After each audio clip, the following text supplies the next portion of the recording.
Hello guys, welcome to my YouTube channel English literature in Marathi. आजच्या व्हिडिओमध्ये आपण प्लेटोनी सांगितलेली ॲलिगरी ऑफ द केव्ह काय होती ते आपण पाहणार आहोत. ग्रीक फिलॉसॉफर प्लेटोनी त्याच्या रिपब्लिक या बुकमध्ये ॲलिगरी ऑफ द केव्ह ही एक थिअरी मांडली.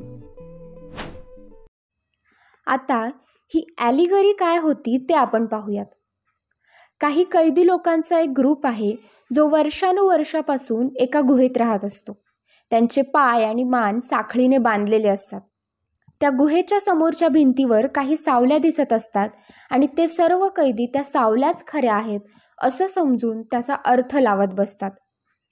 तर या सावल्या त्या गुहेच्या मागच्या बाजूला असणाऱ्या खऱ्या वास्तवाच्या सावल्या असतात, परंतु हे कैदी त्या सावल्या कशाच्या आहेत हे शोधत नाहीत. ते त्या सावल्यांनाच खरं मानून गुहेत जगत असतात. आता एक दिवस एक कैदी सुटतो, साखळ्या तोडतो आणि पाठीमागे त्याला एक आग दिसते. तिचा प्रकाश त्याच्या डोळ्यांना सहन होत नाही, पण तो पुढे जातो आणि गुहेच्या बाहेर येतो. तेव्हा सूर्यप्रकाशामुळे त्याच्या डोळ्यांना त्रास होतो, पण तो प्रयत्न करतो. मग त्याला निसर्ग, जमीन, गवत असं रंगीबेरंगी खरं जग दिसतं. इतके दिवस गुहेत असल्यामुळे आणि आता प्रकाशात आल्यामुळे त्याला सुरुवातीला लगेच काही स्पष्ट दिसत नाही. त्याला शंका येते की हे सर्व खरं आहे का. त्याला परत गुहेत जाऊ वाटतं, पण आता खऱ्या जगात आल्यानंतर म्हणजेच प्रकाशात आल्यानंतर पुन्हा अंधारात जाऊन स्वतःला बांधून घेण्यात अर्थ नसतो.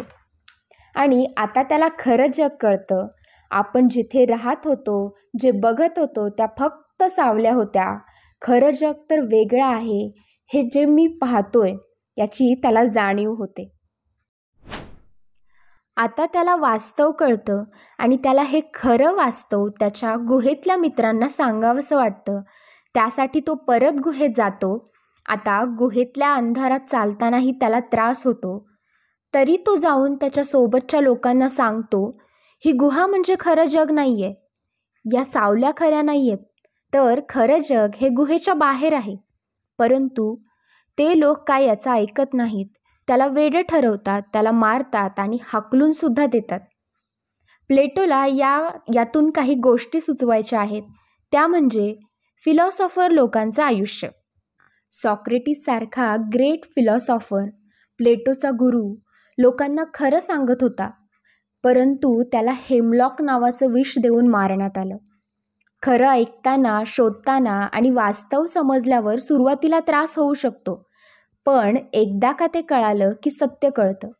अंधारातून प्रकाशात आणि प्रकाशातून अंधारात जाताना माणसाला काही काळापुरतं अंधुक दिसतंच, कारण खरं सत्य, वास्तव लोकांना पचत नाही.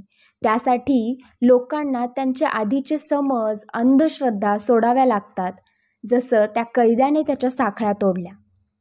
मग फक्त खोट्या सावल्यांनाच जग मानून जगायचे की खरं जग बघायचे, हे ज्याचं त्याने ठरवावं.